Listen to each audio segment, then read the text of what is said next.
mungkin awal Maret atau akhir Februari, sesuatu yang saya bilang sebagai radical break itu pasti terjadi tuh. Bisa nggak ekonomi tumbuh seperti yang diharapkan Pak Prabowo tuh? Sangat tidak mungkin itu tumbuh 6% tuh.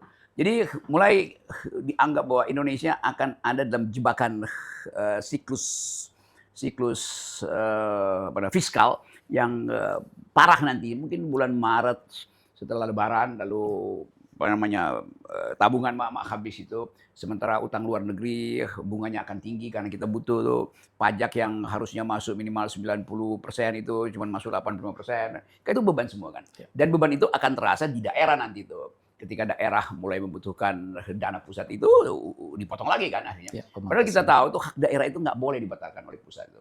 Kan di Indonesia paling 4 kabupaten kota yang bisa mandiri. Selebihnya itu membutuhkan supply dari pusat karena pusat mengambil sumber daya dari daerah kan. Jadi kemarahan daerah ini akan bertemu dengan piring kosong emak-emak di kalangan miskin kota, akan bertemu dengan frustrasi mahasiswa yang semester pertamanya pasti akan ya anak-anak kos di Jakarta di kota-kota besar itu nggak ada lagi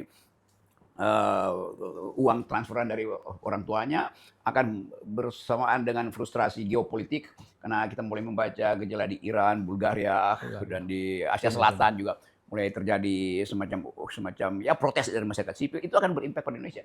Dan saya hitung itu ya mungkin awal Maret atau akhir Februari, sesuatu yang saya bilang sebagai radical break itu pasti terjadi tuh. Pasti ya? Pasti, Punya, karena pasti.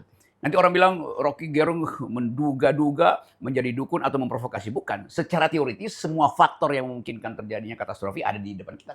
Ekonomi ada, kepastian politik ada, potensi social unrest karena daya beli menurun tuh, UMKM, kehabisan kredit segala macam, semua itu ada kan. Sementara kapasitas fiskal kita makin terbatas.